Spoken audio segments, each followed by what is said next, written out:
Krishna. Vamos a continuar con el análisis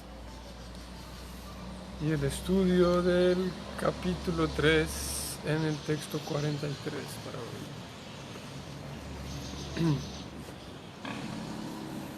Om Namo Bhagavate Vasudevaya. Om Namo Bhagavate Vasudevaya. Om Namo Bhagavate Vasudevaya. Narayanam Namaskritya Naram Chaiva Narottamam Devim Sarasvatim Vyasa Tato Jayam Mudirayet Nastaprayesu Abhadrasu Nityam Bhagavata Sevaya Bhagavati Uttama Shloke Bhaktir Bhavati Naistiki Shrimbatam Svakata Krishna Punya Sravana Kirtana Hridiyantasto Vidunoti Suhrit Satam Krishna Swadamo Pagate Dharma Yana Divisaha Kalaunasta Drisham Esa Puranarko Dunoditaham.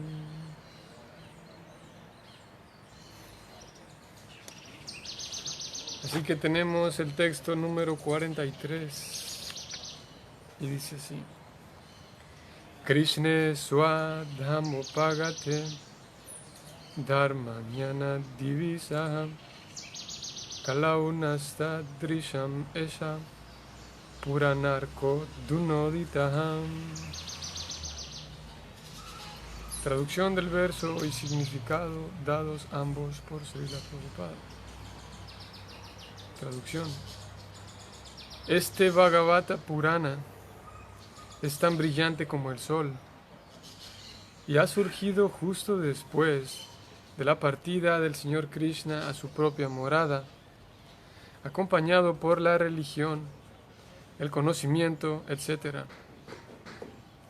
Las personas que han perdido la visión debido a la densa oscuridad de la era de Kali habrán de recibir luz de este Purana.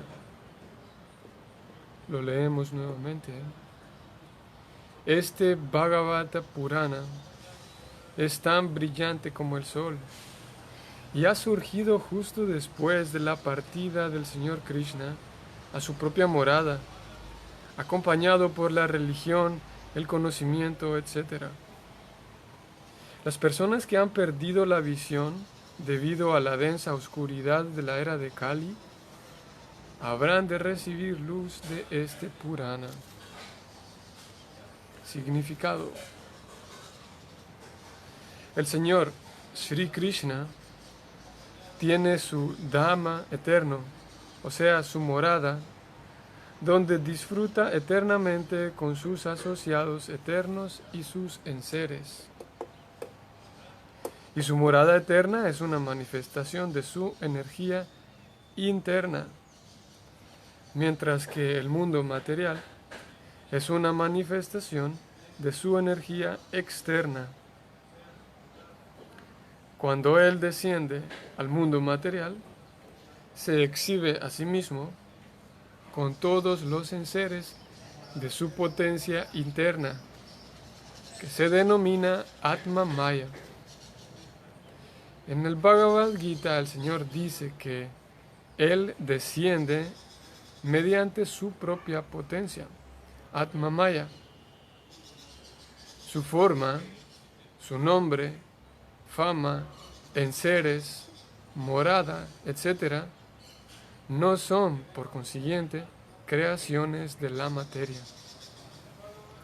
Él desciende para rescatar a las almas caídas y para restablecer los códigos de la religión, los cuales son directamente promulgados por Él. A excepción de Dios, nadie puede establecer los principios de la religión. Tan solo Él o una persona idónea, apoderada por Él, puede dictar los códigos de la religión. Verdadera religión significa conocer a Dios, nuestra relación con Él y nuestros deberes para con Él, y conocer, en fin de cuentas, cuál será nuestro destino después de dejar este cuerpo material. Las almas condicionadas que están atrapadas en la energía material difícilmente conocen todos estos principios de vida.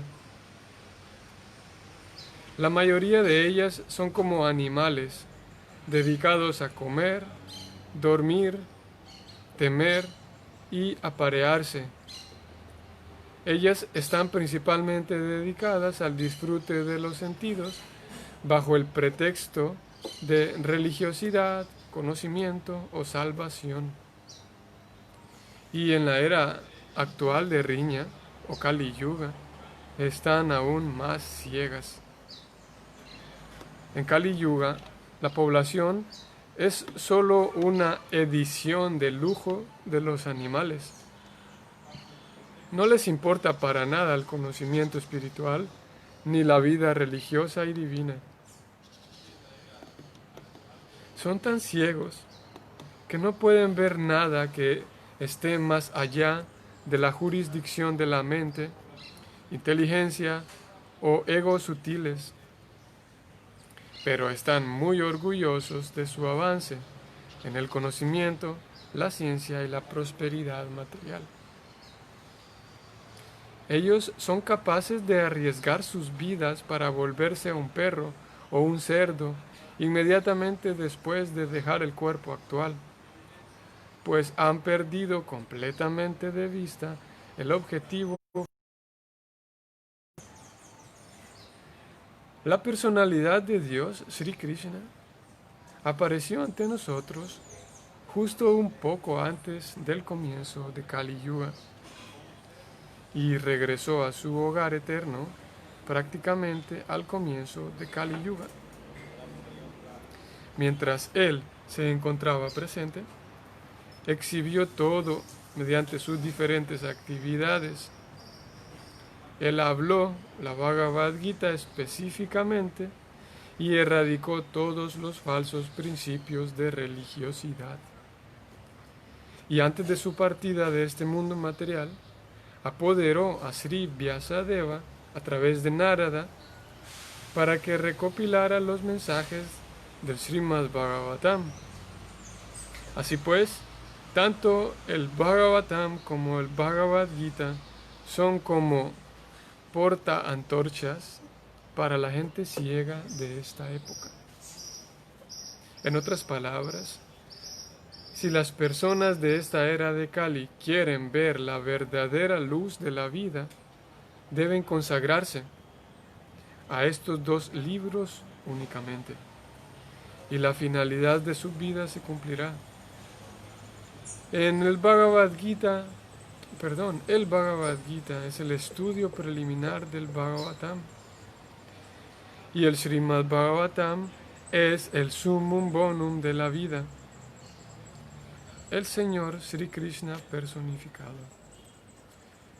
Debemos aceptar entonces el Srimad Bhagavatam como la representación directa del Señor Krishna. Aquel que puede ver el Srimad Bhagavatam puede ver también al Señor Krishna en persona. Son idénticos.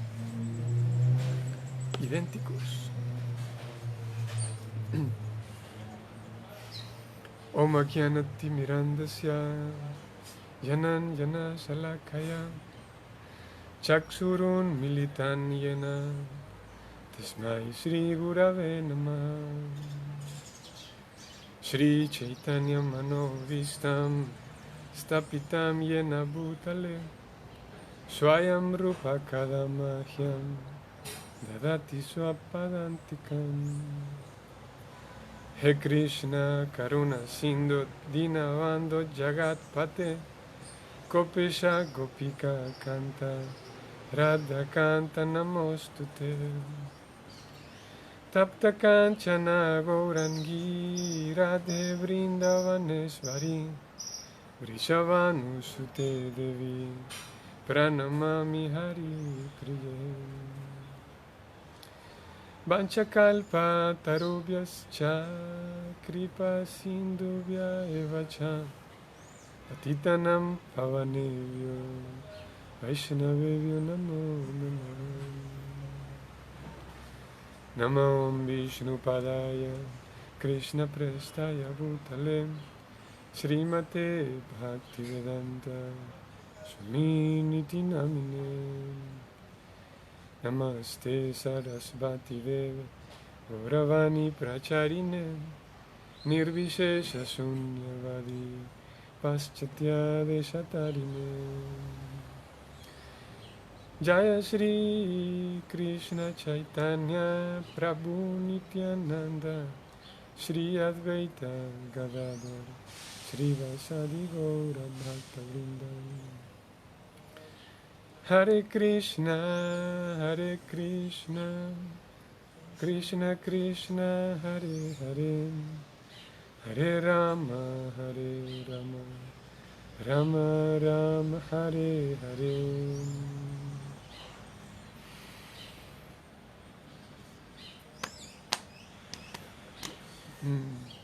Hare Krishna. Saludos, muy buenos días. Estamos en... ¿qué fecha es hoy? 8 de junio. 8 de junio. Va pasando rápido el tiempo, ¿no? ¿Cómo? Sí, ya casi Navidad. Ya viene Navidad. Sí. Saludos a todos, buen día. Saludos, mi querido Jaime. Jaime aparece aquí en tu nombre de Facebook, ¿no? Saludos, qué gusto verte por acá. Y bueno, estos días hemos estado hablando de Bhagavatam, ¿no? Y el texto de hoy es un texto que todos los días recitamos antes de leer el Bhagavatam. Y mañana seguiremos con el estudio, pero el texto de hoy siempre se recita. Bueno, no siempre, pero algunos devotos lo citan antes de recitar el Bhagavatam. Y nosotros también lo citamos cada mañana. Y después de terminar esta clase, este estudio, voy a dejar también allí en el, ¿cómo se llama? En la página. Voy a compartirles un video que se llama Tan brillante como el sol. Así como el sol está empezando a salir ahorita. Yo pensaba que no iba a salir porque se veía nublado, pero ya está empezando a salir. Ahí se ven las hojitas de mango, ahí se refleja el sol. Entonces hay un video hecho por los discípulos de Prabhupada y se llama Tan brillante como el sol. Y en este video muestran cómo era en aquel entonces, en 1960 y tanto, o 70 y tanto, 72 en adelante, cómo era la producción de los libros de Prabhupada. Desde Prabhupada grabando un texto en su grabadora, era una grabadora pequeña, grababa el texto, luego un discípulo traía la cinta, la escuchaba, y mientras la iba escuchando, la transcribía en una máquina, y luego de transcribirla en la máquina, estoy seguro que les va a gustar, no sé, dura como 10 minutos tal vez. Y al final, desde la grabación de Prabhupada hasta cómo se imprime un libro completo, las láminas a color, está muy interesante. Ahí se ve también cómo en ese tiempo Prabhupada fundó el BBT, que es el Bhaktivedanta Book Trust, que es la editorial fundada por él también. Y allí se muestran algunas actividades de la editorial. Muy interesante, pienso que les va a gustar. Voy a dejarlo ahora luego de terminar esta sesión. Y es un verso bastante atractivo, no sé cómo les parece a ustedes, pero de entrada comienza dando una alegoría. Es una forma poética, así como cuando a veces se dice que los Vaishnavas son un océano de misericordia. Los Vaishnavas en el estado de conciencia de Krishna. A veces se hace comparaciones así alegóricas como al océano, o no, sí, un océano o el océano del mundo material, a veces se dice. En este caso se compara el Bhagavatam con el sol, ¿no? Y este Bhagavata Purana es tan brillante como el sol. Curioso, ¿no? Porque si lo pensamos, el sol no solamente es brillante, sino que trae, yo sé que en algunos lugares ahora hay bastante lluvia, y tan pronto sale un poquito del sol, hay que salir rápido para sacar la ropa, para que la ropa se seque. Y el sol no solamente trae lluvia, trae sol, trae luz, sino que si hay lluvia o si hay nubes, el sol también trae consigo aparte de la luz, pues trae como un tipo de esperanza, ¿no? En el sentido de que, y también lo dicen los libros, si pasaste, o si hay una madrugada, pasaste una noche, una madrugada oscura, y, y tan pronto cuando empieza el amanecer, empieza a salir, ni siquiera ha salido el sol, y ya como que la desesperanza de la noche, si es que había, se empieza a disipar, ¿no? Y el amanecer es muy grato, ¿no? Ni siquiera el sol ha salido completamente, pero es bastante agradable, ¿no? Un amanecer. Y ya de hecho la salida del sol no solamente trae luz, sino que la producción, la vida misma, ¿no? Sabemos que las plantas no solamente necesitan agua, algunas requieren menos luz, menos contacto directo con el sol, pero las plantas y los seres vivos en general requieren recibir directamente la luz del sol, y nosotros también, ¿no? Una buena fuente de energía es el sol en las mañanas, ¿no? Bueno, se recomienda que más en las mañanas, pero si estamos en contacto con el sol, es una buena fuente de energía, ¿no? Y aparte, no solamente por la fuente de energía, siguiendo la alegoría, es que nosotros nacimos, ¿cuánto? Suponiendo que alguien esté en la audiencia y que tenga bastantes años, ¿cuánto? 1950, hasta el día de hoy serían 70 años, ¿sí? Alguien que tenga 70 años, 80, ya no sé si hay alguien escuchándonos o participando con 80 años. Pero nosotros nacimos y el sol allí estaba, ¿no? Y vamos a morir y el sol seguirá allí completamente intocable o imperturbable a mi nacimiento y a mi muerte. Y a la muerte de la humanidad, ¿no? Al caos que hoy en día hay y que siempre lo ha habido, pero hoy es más evidente. ¿Recuerdan que ayer leímos algo? ¿No fue ayer o fue el jueves?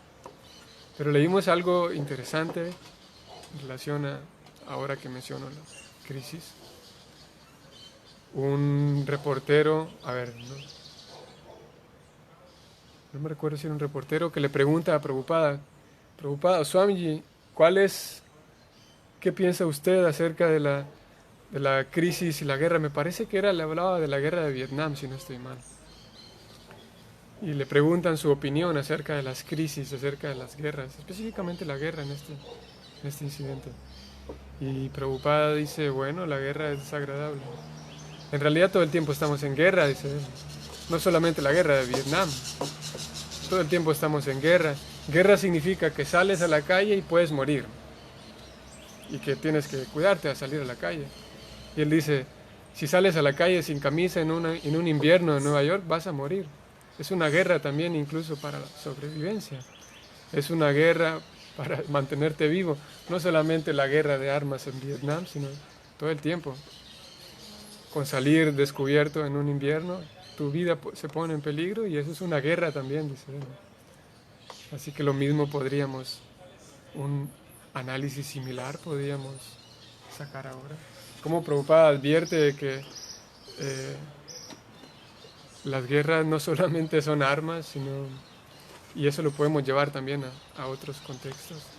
A como Prabhupada mencionó aquí un poquito el tema del egoísmo y el orgullo falso, que también es una guerra.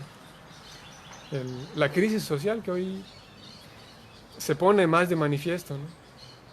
Pero crisis, lamentablemente siempre hay, ¿no? Siempre ha habido, siempre hay, ¿no? Y hoy en día es más evidente, ¿no? Hoy en día es más evidente, ¿no? Y no quisiéramos, yo trato de no meterme tanto en el tema porque eso nos arrastra casi imperceptiblemente hasta la política. Pero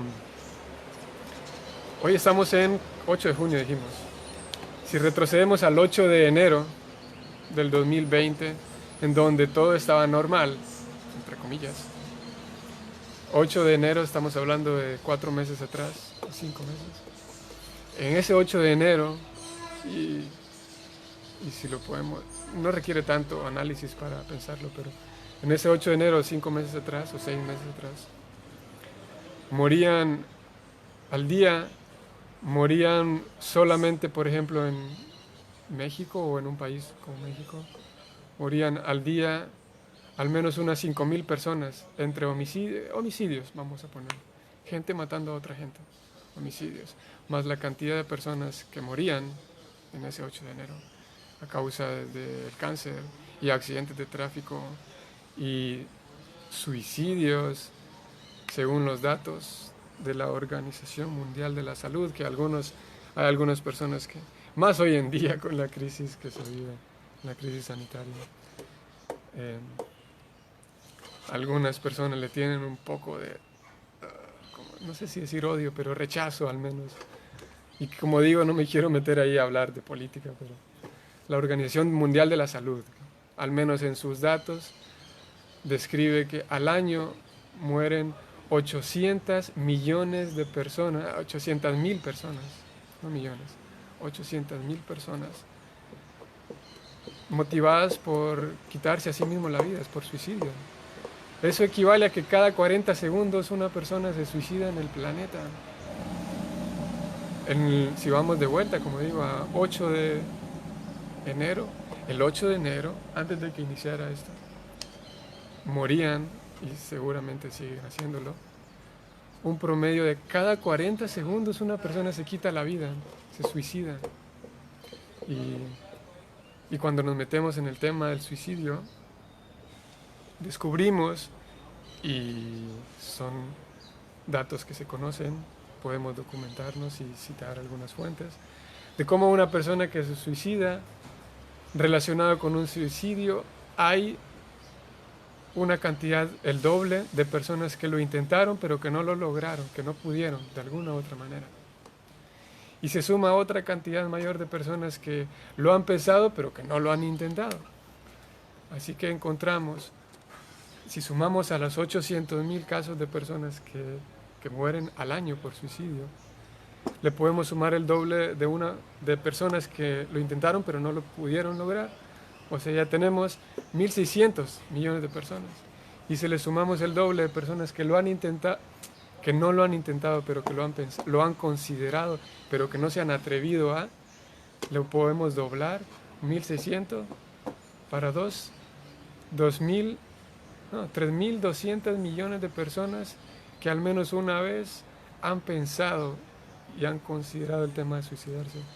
La mitad de ellos lo han intentado y no lo lograron, y la otra mitad lo lograron, de hecho. Así que es una crisis tremenda, ¿no?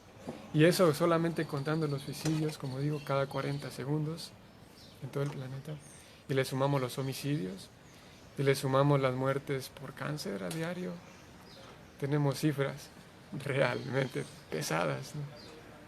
Y como digo, no dejando de lado, no metiéndonos ahora con el momento crítico que hoy en día ocurre, sino esos son números que ocurrían antes, vamos, como yo decía, el 8 de enero.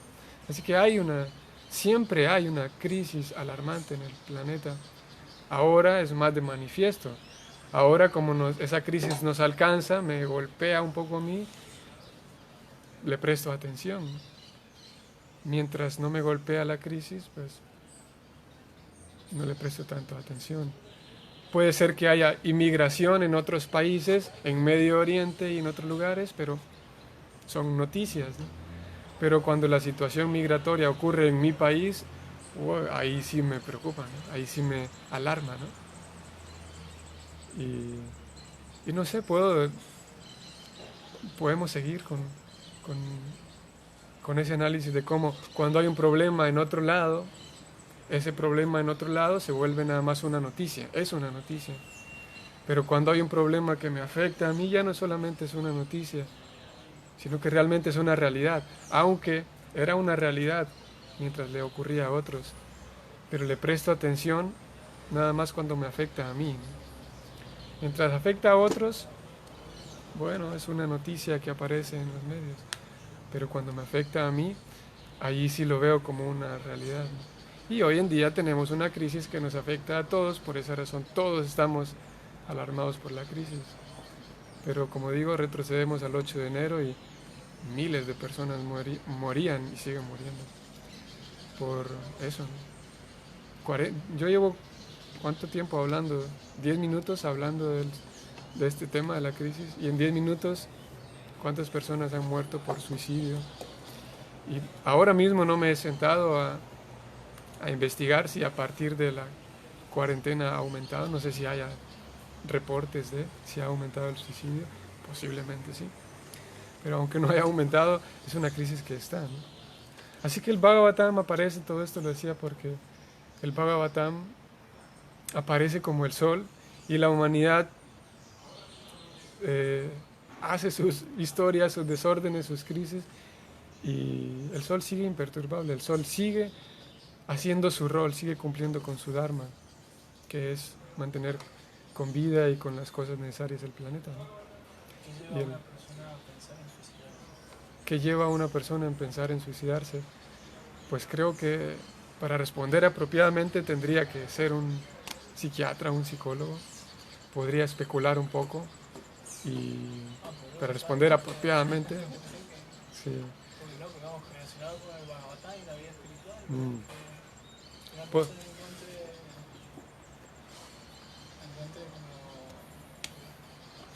Podríamos, sí, podríamos, y yo podría dar una respuesta.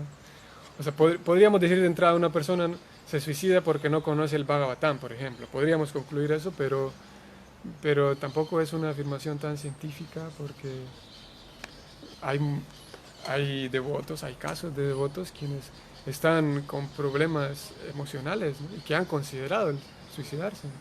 Así que el hecho de conocer a Dios no es, podría yo concluir como en nombre de la religiosidad, decir que alguien se quiere suicidar porque no conoce a Dios, una respuesta muy, así muy de almanaque, muy, pero, pero no, hay suficientes casos, tal vez no muchos, ¿no? Pero hay casos de Vaishnavas incluso, ¿no? Que tienen una práctica devocional y que ese han considerado tal cosa, ¿no? Así que responder, y yo no como yo no lo he considerado suicidarme, no podría decirte, no podría darte una respuesta de cómo sería en mi caso, ¿no? Pero lo cierto es que está allí, ¿no? Y de alguna manera está relacionado con la salud emocional de la persona. Porque esto está, si una persona, o cuando una persona eh, tiene su... Alguna vez hablábamos de esto, Atma Supra Siddhati, cuando uno, o cuando la persona va teniendo satisfacción o plena satisfacción, pues si estás disfrutando de algo, no quieres irte, ¿no? Como lo vemos cuando a veces ocurre, los domingos cuando se podía, o antes que se podía, muchas personas y devotos venían al templo y tal, y había momentos en donde alguien decía, bueno, tengo que irme porque tengo que atender otras cosas, pero estoy tan bien aquí que no me quisiera ir. Si estás disfrutando de un lugar, no quisieras irte. Y podemos darle la vuelta al asunto, es que si estás en una agonía en un lugar, pues quieres largarte de allí rápido, ¿no? Entonces podremos adjudicar que si aumenta la plenitud, la satisfacción, si la vida que vivo es placentera, no placentera en el sentido, como decíamos, de siento placer de sentarme en el pastito verde y ver un atardecer, porque hay eventos y hay cositas que nos dan un placer momentáneo, ¿no? Pero más bien el Bhagavatam y lo hemos hablado hace unas semanas, nos va hablando del concepto de Atma, ¿se recuerdan? Atma Suprasidati, o Prasana Atma, dice el Bhagavad Gita. Brahma Bhuta Prasana Atma. Nasochati Nakanchati. Y no solamente la satisfacción de comerme un helado que me dio satisfacción, sino cultivar una vida satisfactoria, ¿no? En el tener un ambiente de personas de quienes yo perciba que soy querido, que mi opinión es respetada, que mi opinión es valorada, que soy apreciado, en donde yo pueda manifestar y expresar mi cariño y mi afecto por otros. Si vamos descubriendo o si vamos cultivando una vida satisfactoria, al menos en la ecuación es que si cultivo una vida satisfactoria, pues entonces no voy a querer quitarme la vida porque mi vida es satisfactoria, ¿no? Así que... Y pero si uno tiene un entorno favorable, no tampoco debería quitarse la vida, ¿verdad? Si, Eso no lo justificaría porque es algo externo también. si uno tiene un qué, Digamos que si yo no tengo personas que uno se pueda relacionar realmente favorable y uno se sienta mal por eso, okay. Ahí hay como una carencia espiritual, ¿verdad? Porque si lo afuera no me sustenta, me voy a querer suicidar, ¿no? Okay. Como digo, yo no soy experto en la psiquiatría, en la psicología, y como alcanzo a hacer este análisis, ¿no? De repente hay otras cosas, hay sin duda muchos factores, muchas variables que un experto en la materia podría responder con más propiedad. Yo no me siento con la propiedad así como para decir, por esto una persona se suicida. Nada más hago este análisis basado en lo que dice el libro, porque es un poco incierto, ¿no? Repito, se requiere ser un experto, ¿no? Porque hay casos distintos de personas quienes tenían un ambiente completamente favorable, éxito a nivel material, y hay casos, ¿no? de famosos incluso que llevaron su carrera a niveles increíbles, ¿no? Pero que por alguna otra razón la vida los llevó a cometer suicidio. Entonces, el decir así, yo no me quiero meter a dar una respuesta, decir, por esto la gente se suicida, porque hay muchas variables y habría que ser un experto, ¿no? Yo mencionaba el dato por lo alarmante que es, ¿no? Por lo alarmante que es que hay una cantidad grandísima de personas que recurren a eso, ¿no? Y de repente habrá que conversar con un experto para que nos diga específicamente qué variables influyen más en que una persona termine suicidándose. Pero entonces el Bhagavatam, si tenemos una situación crítica o caótica, el Bhagavatam dice, en realidad la era de Kali ya es crítica, ya es caótica. Quiero checar algo. La era de Kali en sí es oscura, ¿no? Y el mismo texto dice, las personas que han perdido su visión podrán recibir luz de este Bhagavatam. Y vamos a, ya que de alguna manera terminamos hablando de esto, Krishna y Srila Prabhupada también, o sea, el maestro espiritual de la talla de Prabhupada y Krishna, ¿cómo puedo poner esto? Cuando una mamá, un papá tienen un niño, tienen un hijo, yo no tengo hijos, otra vez algo en lo que no tengo experiencia práctica, pero es lo que se describe y se puede observar.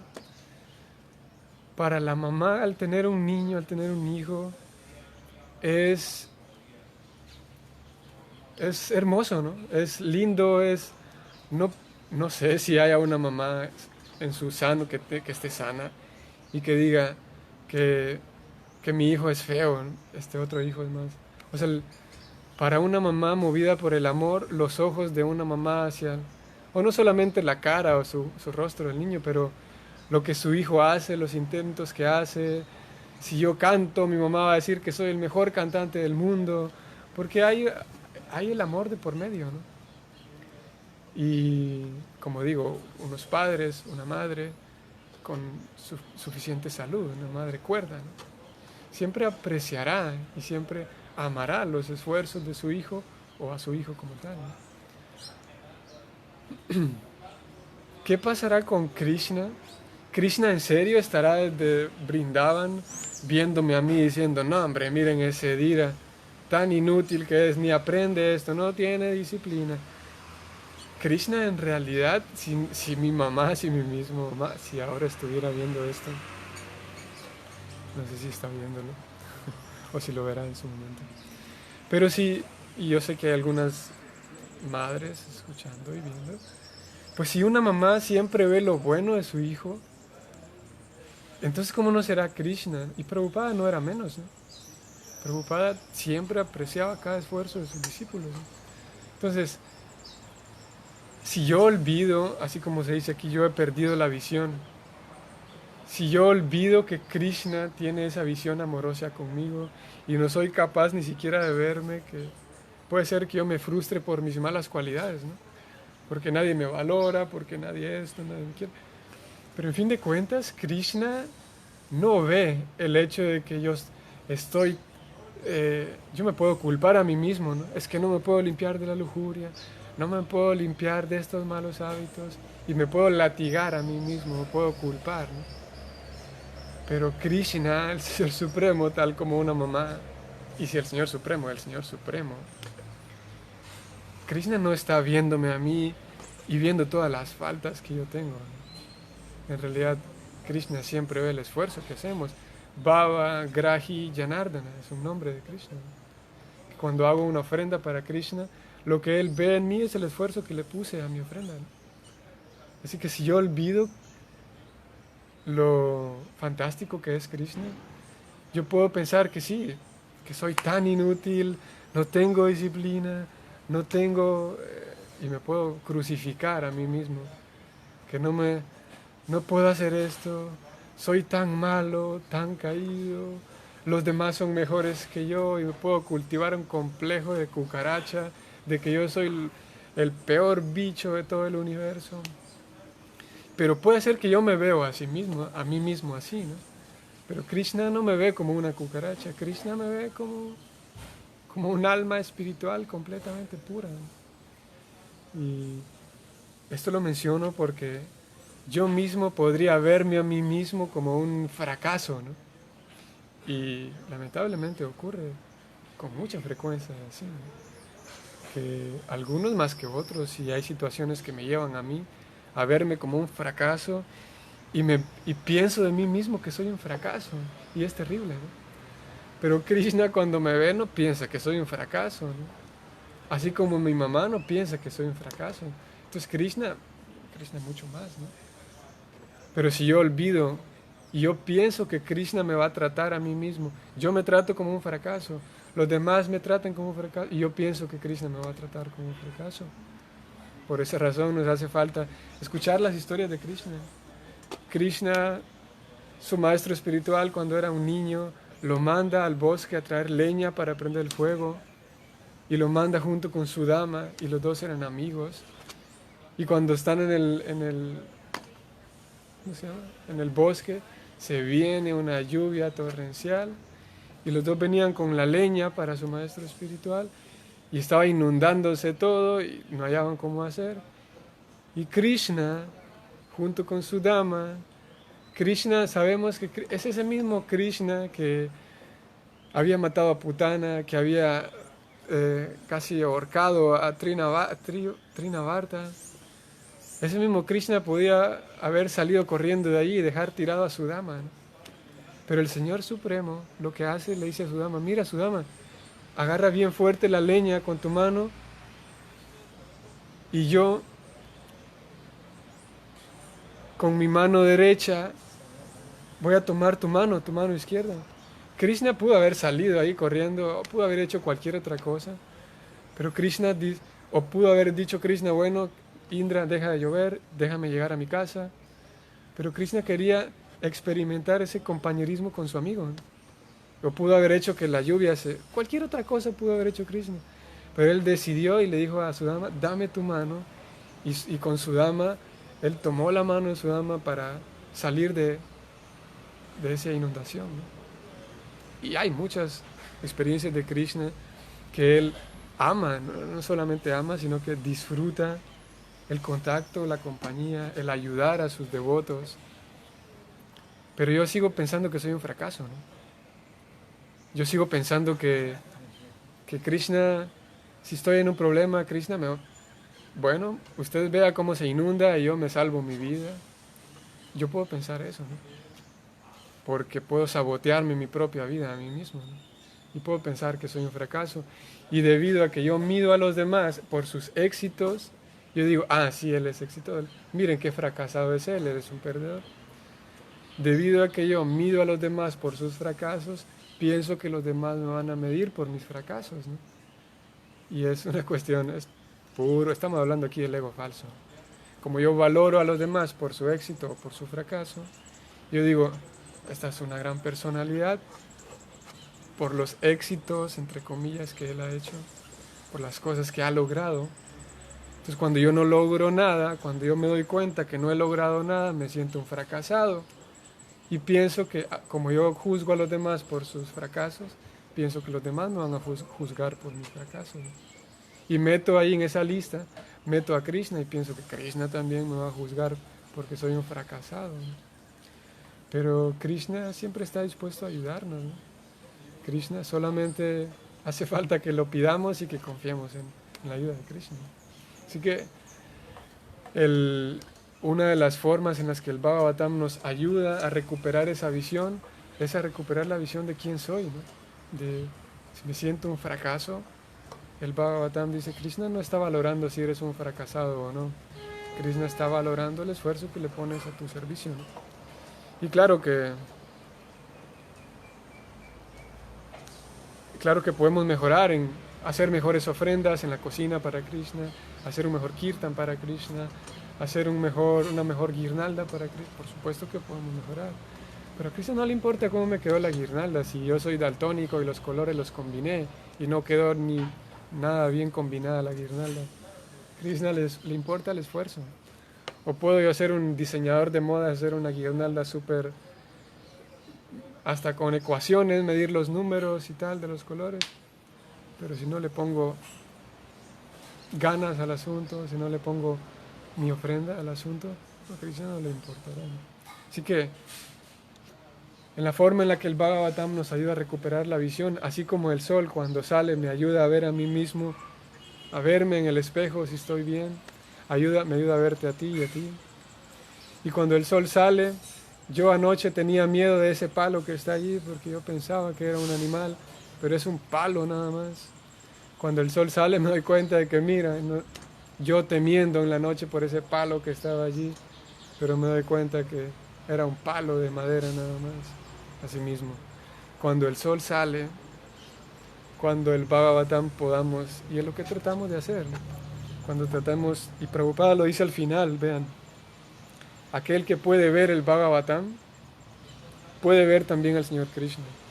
Lo que intentamos hacer nosotros es ver el Bhagavatam, porque cuando el Bhagavatam salga tal como el sol sale, le perderemos miedo a cosas que hoy en día le estamos teniendo miedo, ¿no? Y no quiero no quiero ser cruel, pero lo cierto es que nosotros como humanos, si es que podemos decirlo, le tenemos miedo a muchas cosas que no vale la pena tenerle miedo. Y cuando el Bhagavatam sale, nos damos cuenta de que yo le tenía miedo a que si utilizo Android o utilizo iPhone, y hay personas que tienen miedo a eso, ¿no? Cositas así, ¿no? Yo le tenía miedo a que mi celular está partida la pantalla por mitad y tenía miedo porque otros iban a juzgarme por eso. Es algo lo estoy llevando al extremo para que sea absurdo, ¿no? Pero hay personas quienes su vida emocional depende de que si mi celular está partido por la mitad de la pantalla o no.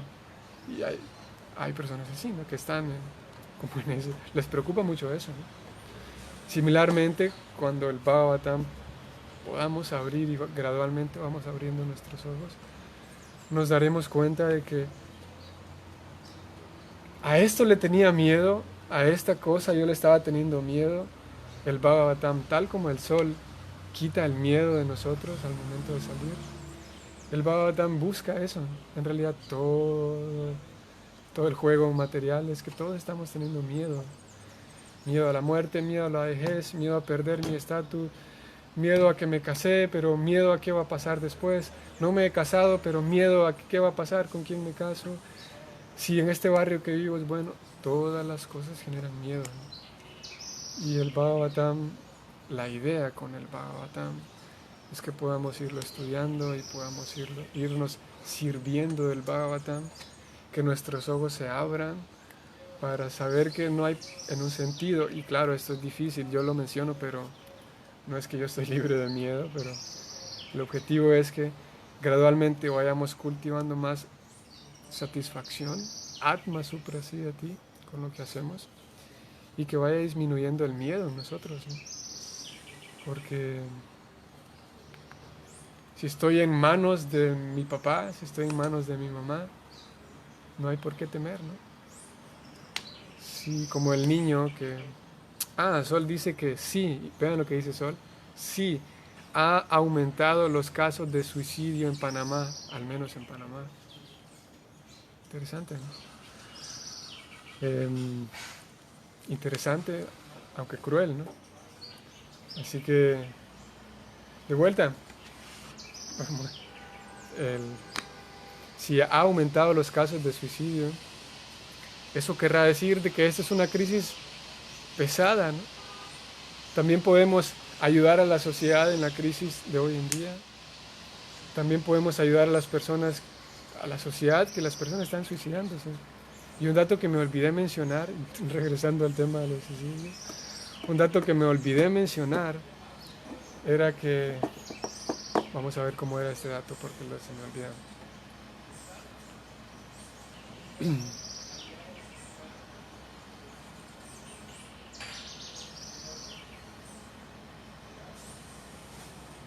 Krishna.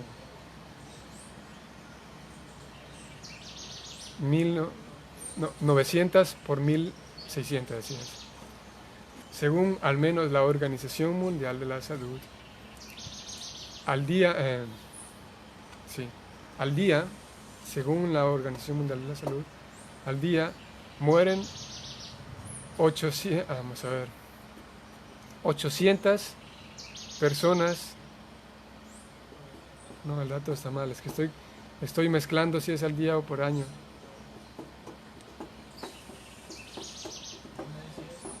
Organización Mundial de la Salud.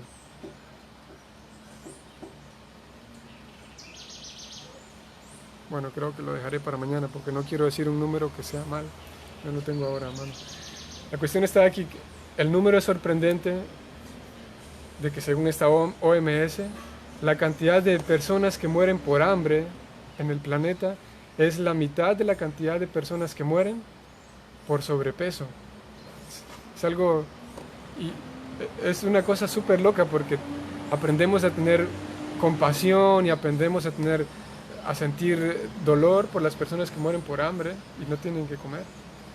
Pero según la Organización Mundial de la Salud, el doble de personas mueren por una enfermedad causada por sobrepeso, o sea, por desorden alimenticio, por mala alimentación. Como digo, no recuerdo ahora el número y lo puedo compartir mañana. Pero eso, ¿no? Hay crisis que están allá afuera, pero que parecen más inofensivas. La cantidad de personas que mueren debido al sobrepeso es mayor que la cantidad de personas que mueren debido al hambre. Pero generalmente tenemos más compasión y tenemos más dolor por las personas que no tienen que comer. Porque así funciona nuestro cerebro, que nuestro cerebro funciona programándose y porque los medios de comunicación nos dicen, hey, pobrecitos los niños que no tienen que comer. Sí. Vamos a ver la cantidad de obesidad infantil en Estados Unidos, en México, es más alarmante. La obesidad y los problemas relacionados con la mala alimentación y el sobrepeso causan más muertes que el hambre en el planeta, al menos según los datos de la Organización Mundial de la Salud. Así que las crisis están allí todo el tiempo. Como yo decía, si el sol sale, nos damos cuenta de, como en este caso lo estoy mencionando, es alarmante en realidad, y claro, es alarmante y es muy cruel que haya personas que pasen días enteros sin tener nada que comer, ¿no? Sin embargo, si hablamos de muertes, es más alarmante, es una crisis mayor. El sol cuando sale nos hace ver que esa crisis no es tan grande, sino hay otra crisis que causa más problemas, el desorden alimenticio. ¿Ibas a leer algo, Maxi? Bueno, la emergencia global del que no fondo la ONU dice que advierte que más de 120 millones de personas con un de hambre en el mundo lleva 10 años sin disminuir y la obesidad sigue creciendo. 800 millones, me diste el dato que 120 millones. por año. Y saben que, vamos a ver cuánto tiempo tengo. Si ustedes tienen preguntas, yo voy a parar aquí.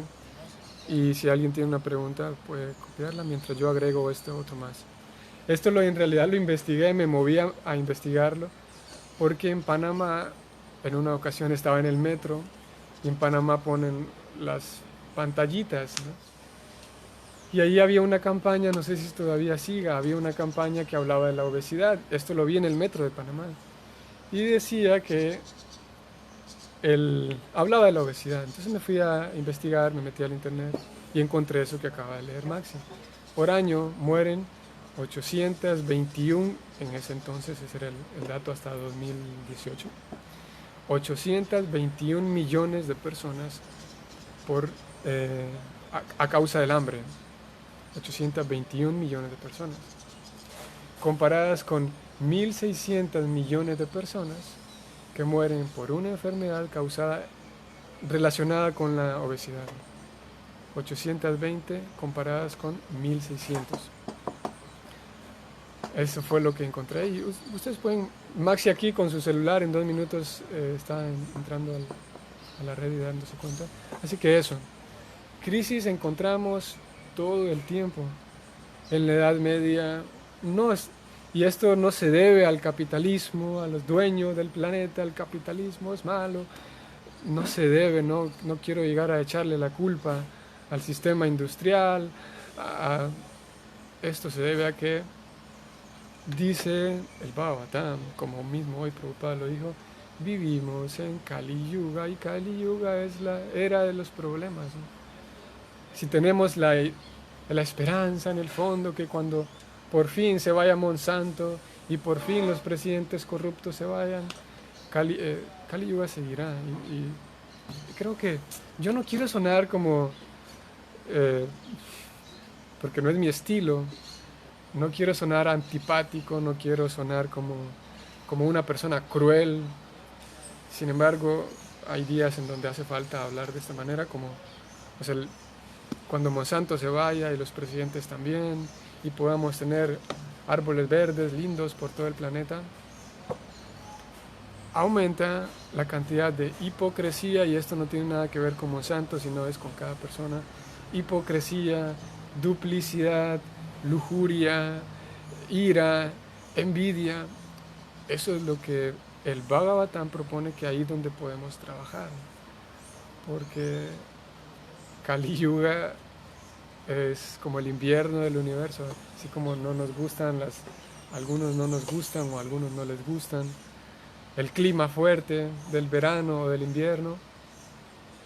El clima de Kali Yuga es siempre problemático, y soñar podría parecer que una vida espiritual, por esto lo menciono, porque podría dar la impresión de que si tú llevas una vida espiritual es para cambiar el mundo y volver otra vez el mundo hermoso y color de rosas y arcoíris por todos lados. Al menos nuestros acharyas nos dicen que cultivamos una vida devocional, buscamos una compañía de devotos, buscamos una comunidad devocional para cultivar buenos relacionamientos. Sin embargo, el diseño de Kali Yuga es que es problemático y siempre será problemático, ¿no?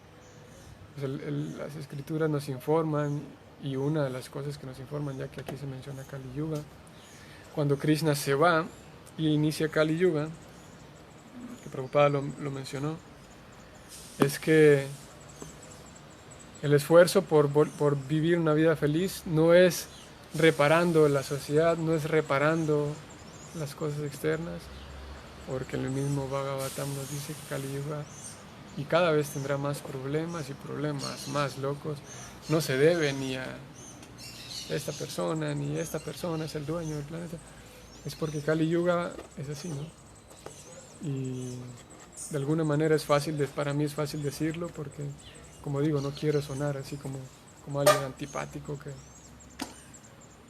pero es lo que se menciona, ¿no? Y que nuestra energía podemos invertirla en buscar esa satisfacción, buscar esa plenitud. El Bhagavatam nos va guiando a cómo hacerlo. El Bhagavad Gita nos da un estudio preliminar para cómo vivir una vida devocional. Eso no quiere decir que nos volvamos antipáticos con alguien que sufre al lado mío, ¿no? Si hay alguien que está siendo violentado, digamos, de mi misma familia o yo mismo, no puedo decirle eso es Kali Yuga, cante Hare Krishna, cante más rondas o lea más. Habrá momentos en donde tengo que prestar mi ayuda, no solamente cantar más mantras va a ayudar a la sociedad, va a ayudar a las personas. Habrá momentos en donde sí puedo prestar mi ayuda. Sin embargo, nuestro movimiento de conciencia de Krishna, el aporte que hace es tratar de llevar esta ciencia espiritual a todos, ¿no? Tratar de llevar eso, esta ciencia espiritual, porque ya hay grupos tratando de solucionar la cuestión ambiental, ya hay grupos tratando de solucionar los temas sociales, ya hay grupos tratando de ayudar a la sociedad en otros temas, pero no hay grupos tratando de llevar una ciencia espiritual, ¿no? O bueno, sí los hay y son pocos. Y cuando hay personas tratando con temas espirituales, hay personas sinceras presentando algo válido, pero hay muchas personas que hacen negocio, que están engañando, que te dicen págame esto y vas a avanzar espiritualmente. Así que la ayuda que ISKCON da a las sociedades, tratar de transmitir una ciencia espiritual, no un dogma más, no ser otro religioso más, porque ya hay muchas personas dogmáticas religiosas en el planeta y eso no le ayudaría a nadie, sino estamos tratando de presentar una ciencia y eso, no solamente rituales, no solamente la parte litúrgica del servicio devocional, no solamente la parte religiosa, sino también estamos hablando de filosofía, hablar un poco de filosofía, de sociología, de tal manera que pueda ser útil, que pueda ser práctico en nuestra vida. Los devotos pueden hablar de Krishna a otras personas, dar clases, vender libros o cocinar en el templo, etc. Pueden tener otra actividad material. Los devotos que pueden hablar de Krishna a otras personas, dar clases, vender libros o cocinar en el templo, etc. Pueden tener otra actividad material. Hay dos formas de llevar la conciencia de Krishna. Una forma es la vida misionera, la vida dedicada a la misión, dedicada al templo, y hay otra vida que es una vida de familia, ¿no? Y las personas que llevan una vida de familia tienen otras ocupaciones, ¿no? Los que llevan una vida misionera tienen esa ocupación de llevar, como dices, hablar con otras personas, presentar la conciencia de Krishna. Y los Vaishnavas que viven en casa tienen unas responsabilidades sociales, ¿no? Tener otras actividades materiales aparte del templo. Pues de vuelta, los que viven en el templo, idealmente. Hay personas que viven en casa y se ocupan también en la misión, apoyar a la misión, ¿no? Y la misión se refiere a transmitir el conocimiento. Así que si es posible tener otras actividades, claro que sí es posible. Y de hecho hay otras actividades, tenemos que administrar, tenemos que coordinar actividades, eventos, hay otras actividades, no es que todo el día consiste en hablar, aunque si pudiéramos hacerlo, llevar el mensaje a otros, si alguien puede hacerlo todo el día, eso es mejor, o sea, en el sentido de no parar esa actividad. Pero si te refieres a que alguien vive en el templo y al mismo tiempo vive en el templo, pero por decir algo, es un futbolista y juega para el América, pero vive en el templo. Eso, al menos nuestro sistema no funciona así. La idea es que quien vive en el templo se está entrenando en una vida monástica para centrar su atención solamente en eso, para que más adelante o decide casarse o decide entregarse completamente a la misión. Pero si está en el templo es para dedicarse al templo, ¿no? Y puede hacer un stop a otras responsabilidades. No tiene necesidad la persona de ganar dinero, no tiene necesidad la persona de... porque no tiene responsabilidades monetarias o ¿cómo se llama? Financieras, ¿no? Así que eso. No hay necesidad de hacer otras actividades aparte del templo. El templo tiene muchas actividades que uno puede ocuparse en ellas. Y si uno quiere hacer otras actividades, entonces el templo dice, ok, puede hacer sus otras actividades. Encárguese de sus actividades, de su vida social, ¿no? Pero el templo está para aquellos quienes quieran dedicarse a las actividades misioneras. Y hay personas quienes descubren que, bueno, puedo estar en el templo un año, pero necesito reactivarme en mis actividades sociales, o puedo estar 6 meses, o puedo estar 3 años, y eso. El templo es más bien para... El templo es una institución educativa, es para educarnos, para también educar a otros.